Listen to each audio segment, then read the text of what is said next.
A guerra na Ucrânia parece que não tem fim. Não há nenhuma demonstração das duas partes, Ucrânia, Rússia, tampouco da comunidade internacional, para pôr fim a este conflito horrendo, péssimo para todos no mundo, principalmente, é claro, para a Ucrânia. Quando observamos que algum tipo de negociação em andamento ou que está se construindo, vem outra bomba diplomática, política, geopolítica e destrói todo esse ordenamento de construção entre partes. Por exemplo, Estados Unidos e a OTAN iniciaram em 17 de outubro um exercício Steadfast-Num, um exercício de nuclear, todos os anos ocorre entre os membros da OTAN, especificamente alguns membros, e gira em torno ali, de certo modo, promover uma segurança naquela região contra possível ataque tático e também estratégico nucleares por parte de um inimigo. Neste caso, por exemplo, está sendo feito mais especificamente contra a Rússia. Ainda que no Pacífico, quando ocorrem esses exercícios, são baseados através de elementos mais estruturais na região, como, por exemplo, parcerias entre Ásia, Pacífico, Estados Unidos, Coreia do Sul, Japão, e que promove ali uma incisão contra a China. Neste momento, enquanto o Steadfast-Num vem ocorrendo, a Rússia ela promove o seu exercício também anual, porém estratégico nuclear de dissuasão, com o uso de elementos balísticos de alto poder de destruição, porém, é claro, as estruturas sem as ogivas. É claro, a Rússia também ela não vai atuar utilizando mecanismos reais para isso. Não é necessário isso. E, de certo modo, essa tensão ela vem crescendo ainda mais a partir do momento em que a Rússia acusou a Ucrânia de produzir um elemento de sabotagem ao estilo de falsa bandeira na construção de um equipamento, de um dispositivo, de uma bomba suja, ou seja, uma bomba convencional com explosivos, seja com munição 152 milímetros, aquelas ogivas explosivas, com lixos nucleares, através de estruturas, por exemplo, como estruturas de mísseis Iskander da Rússia e também aqueles mísseis SS-21, que são aqueles mísseis mais antigos até da era soviética, que estão também nas mãos ucranianas, para assim direcionar que determinado ataque promovido por esta bomba suja foi decorrente da Rússia. Então estamos aqui inseridos num cenário em que o presidente Zelensky, ele, é claro, falou que ele nega todo tipo de falácias, de narrativa, ali por conta dessa bomba suja por Putin. Também ele não gostou dos exercícios nucleares por parte da Rússia, é claro, e tem o fato que Zelensky, ele vem dando tiro em tudo quanto é canto. E, infelizmente, ele atira até mesmo em seus próprios pés. Vamos entrar nesse cenário que Zelensky, ele, de certa maneira, criticou, atacou Israel por ter ali uma ligação mais amena nessa relação com o conflito Rússia e Ucrânia, não quis entrar muito nesse conflito, vem promovendo mais assistências humanitárias e até mesmo reconhecimento, dispositivos de reconhecimento de mísseis, enfim, algo mais limitado, que é o perfil de Israel, que não quer entrar em outro tipo de atrito, que não seja os atritos que Israel já tem ali no Oriente Médio, não quer mais um problema nas suas costas, até porque o problema na Europa é problema da Europa, não é problema de Israel, não é problema do Brasil, não é problema, por exemplo, da Argentina, não é problema do Japão. São o quê? Cenários extremamente divergentes. Não podemos aqui colocar uma geopolítica como no leste europeu como sendo uma geopolítica de guerra de um cenário global. Mas isso pode desencadear um cenário global, de um conflito, de uma terceira guerra. Pode, mas tudo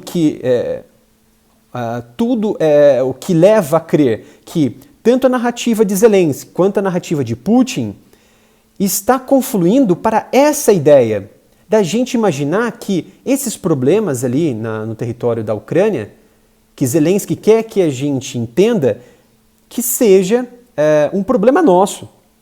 Problema meu, problema seu, problema do Brasil, problema do Japão, problema daquelas nações na Europa. De certa maneira, isso não é problema nosso.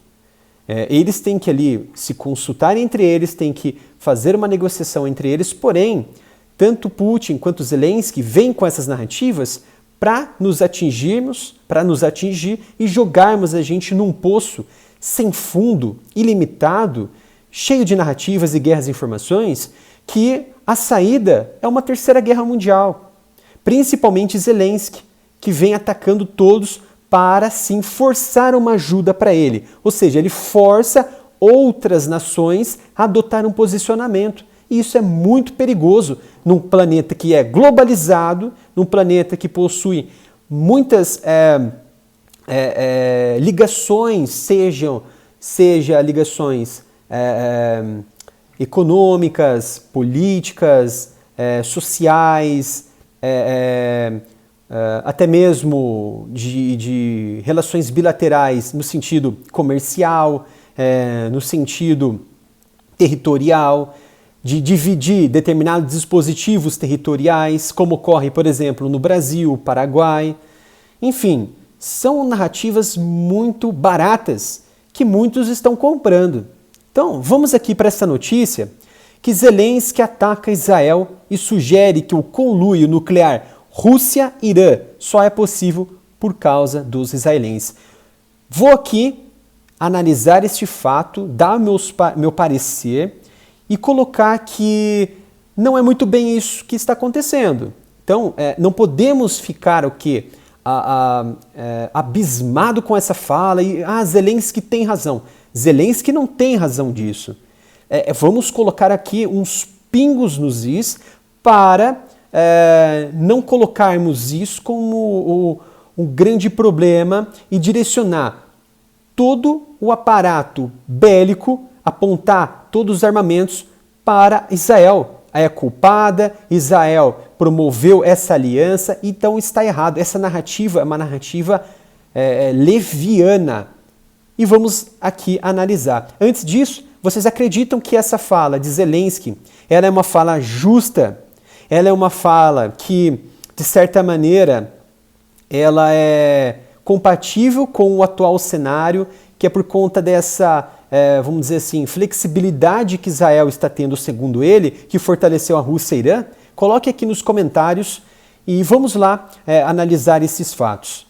O presidente ucraniano Volodymyr Zelensky, que se diz judeu, atira para todos os lados e desta vez atacou Israel por recuar a fornecer seu sistema de defesa antimísseis Iron Dome. O presidente Volodymyr Zelensky criticou a neutralidade de Israel na guerra na Ucrânia, dizendo que essa decisão de seus líderes de não apoiar Kiev com armamento encorajou a parceria militar da Rússia com o Irã. Discursando em uma conferência na segunda-feira organizada pelo jornal israelense Haaretz, Zelensky repetiu seu pedido para o sistema antiaéreo e contra mísseis Iron Dome israelense para impedir ataques russos maciços. Vocês lembram desse sistema Iron Dome altamente eficiente? É um dispositivo, junto com outros dispositivos como o Patriot dos americanos, forma uma fortaleza que hoje Israel é considerada a maior nação com uma defesa antiaérea blindada de todos os tempos. É considerada uma nação blindada. Em primeiro mundo, ela é considerada com um poder antiaéreo muito grande, que faz inveja até mesmo aos americanos. O Ocidente acredita que o exército da Ucrânia está derrotando os russos no campo de batalha. E de acordo com Zelensky, em vídeo diário, abre aspas, infelizmente não temos nosso próprio Iron Dome. Ainda não temos um sistema moderno e eficaz de defesa aérea e defesa antimísseis que possa proteger nossos céus. Feche aspas. Isso, de certa maneira, é verdade. Porém, os americanos já mandaram os NASAMS, que são aqueles sistemas antiaéreos mais modernos, de alta eficácia. Temos também os IRIS-T da Alemanha, que estão sendo foram enviados para Israel, para a Ucrânia, e também há um outro lote indo, que provavelmente no começo do próximo ano já chegue até a Ucrânia. De certa maneira, isso, sem dúvida alguma, já é uma proteção aérea de médio a curto alcance para a Ucrânia. É claro que o número de bombardeios que ocorrem da Rússia, enquanto ela é mais incisiva, que ultrapassa até 100 lançamentos, não vai ser suficientes. Porém, aqueles dispositivos necessários na Ucrânia já demonstram uma certa habilidade em defender esses territórios.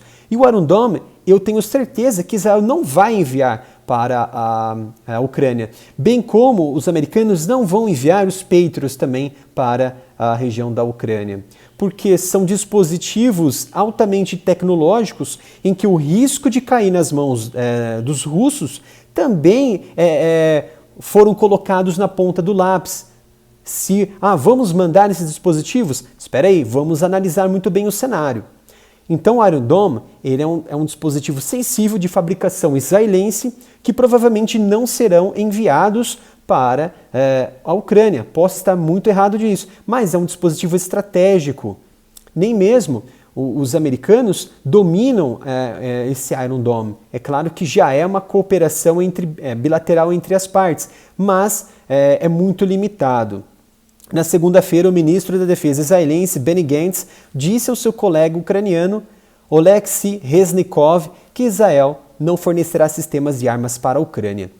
Desde a invasão russa em fevereiro, Israel oferece assistência humanitária à Ucrânia, como havia dito, mas se absteve de fornecer equipamentos militares por medo de prejudicar as relações com a Rússia. Vamos saber o porquê já já. A decisão de Israel em não incomodar a Rússia ajudando a Ucrânia militarmente possibilitou a parceria entre Moscou e Teherã, disse Zelensky, sem especificar como exatamente. Essa aliança deles simplesmente não teria acontecido se seus políticos tivessem tomado uma decisão na época, disse Zelensky. Parece que foi adotada há muito tempo, em 2014, por exemplo, quando a Rússia começou sua agressão contra a Ucrânia. O líder da Ucrânia criticou várias vezes Israel por não se opor firmemente ao ataque da Rússia à sua nação. Zelensky lhe destacou ainda que a Rússia encomendou cerca de 2.000 drones kamikaze Shahed-136 do Irã, o mesmo tipo que Moscou vem usando em seus recentes ataques contra a Ucrânia. Essa fala de Zelensky ela já foi contrariada pela fala do Irã. É claro, a gente também não vai acreditar na palavra do Irã, nem na palavra da Rússia, e também nem na palavra de Zelensky. Por quê? São retóricas. Temos aqui que passar as informações e analisar provas, evidências. Neste caso, Zelensky ele foi muito, vamos dizer assim, muito correto em falar que os drones, a Rússia utilizou drones que têm muitas características daqueles drones do Irã. E, de certa maneira, são, sim, drones Shahed-136 do Irã. E com essas informações e com as informações americanas, eles cruzam esses relatórios e constatam realmente que são drones iranianos. E também outros drones adaptados que se parecem com os iranianos. Então fecha um quadro em que Zelensky, de certa maneira, tem é um fator positivo, tem relação sim nessa fala, é plausível em relação aos drones. Mas a questão dessa flexibilidade Israel e com a guerra, não ser muito incisiva com a Rússia, não enviou armamentos para a Ucrânia, isso me soa como retóricas, isso me soa como chantagens diplomáticas, forçar a comunidade internacional a pressionar Israel a fornecer algum tipo de assistência. E de certa maneira, isso até deu certo em determinada situação. Por quê?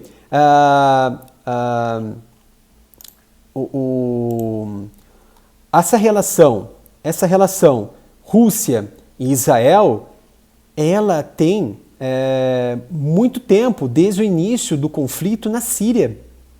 Por isso que, de certa maneira, Israel ela não tem uma incisão nessa guerra, fornecer armas para combater a Rússia.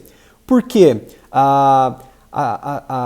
Israel precisa sim do apoio da Rússia lá no território da Síria, porque a Rússia ainda ela exerce uma grande influência territorial, principalmente em defesa aérea, que afasta qualquer possibilidade de indivíduos, principalmente da força Quds do Irã, em operar dentro da Síria para atacar território israelense, seja por via aérea, terrestre ou outro tipo de sabotagem terrorista.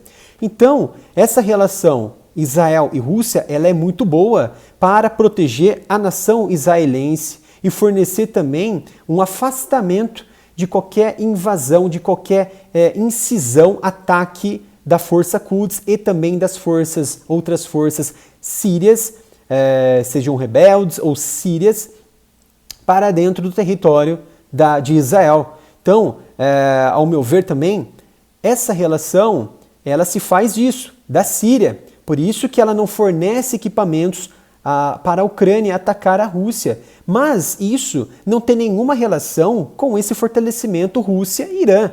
Porque a Rússia, ela afasta também os próprios iranianos dentro da Síria. Então, essa análise ela é muito vaga de Zelensky. O que eu posso afirmar as relações do passado, principalmente na década de Bush, nos anos 2000, a relação Estados Unidos e Israel, nessa época, com certeza favoreceu o fortalecimento do Irã. E porventura, por consequência, o fortalecimento com a Rússia nesses anos mais modernos que a gente vive, mais turbulentos. Por quê? Para quem não sabe, em 2009, Bush, o primeiro-ministro de Israel, na época, em 2009, ele foi até a Casa Branca conversar com Bush e ele deixou claro, Bush, temos aqui um plano estratégico de ataque contra o Irã. Temos aqui um ponto muito importante que vamos afastar qualquer possibilidade desse programa nuclear persa de se fortalecer, porque a gente tem relatórios aqui, vocês têm relatórios que o programa está avançando e eles estão próximos de desenvolver um equipamento de alta destruição e poderão acarretá-los, acoplá-los em mísseis intercontinentais. Nós temos um plano aqui nas nossas mãos. A gente está aqui prontos para atacar. Bush simplesmente segurou o primeiro-ministro nas mãos. Eu tenho até aqui a notícia na época. Vamos lá. Em 2009, na época, o primeiro-ministro era Ehud Olmert. Ele ficou ali grudado com Bush e Bush falou para ele: nós não estamos dando, não estamos liberando, não estamos dando sinal verde para vocês atacarem o Irã. Eu não quero que vocês ataquem o Irã. Por quê? Por que Bush, na época, não queria que Israel atacasse o Irã?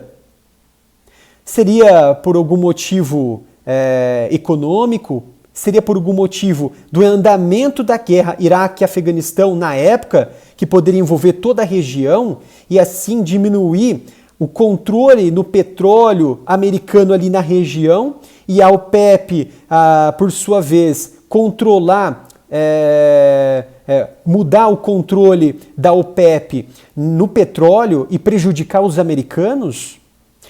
É claro que um conflito como esse, Irã e Israel, seria ali no Oriente Médio inteiro, o Golfo Pérsico, mais no Oriente Médio, a região mais oeste, com certeza. Mas essa relação Rússia e Irã fortalecida, ela não tem nenhuma relação com agora de Israel, mas sim com o passado, onde os próprios Estados Unidos prejudicou Israel de iniciar um ataque com um plano muito elaborado, um plano estratégico muito fortalecido para destruir principalmente o programa nuclear persa nos anos que se seguiram do governo de George W. Bush. Senhores, é realmente um tema bem complexo, um tema que demandou ali mais de 20 minutos de estudo. Eu forneci informações para vocês buscarem, para vocês destricharem em análise, interpretações. Espero que tenham gostado. Deixem aí nos comentários o que vocês acham dessa relação Rússia e Irã, se tem realmente algum fundamento da presença particular de Israel que forneceu um incremento a piorar, melhorar essa relação Irã-Rússia. O que vocês acham? Coloquem aqui nos comentários. Espero que tenham gostado deste vídeo. Não se esqueça de se inscrever no canal, ativarem o sino de notificação. Se possível, doarem qualquer valor para a nossa chave Pix, que é o canal areamilitaroff@gmail.com. Muito obrigado pela presença e até o próximo vídeo.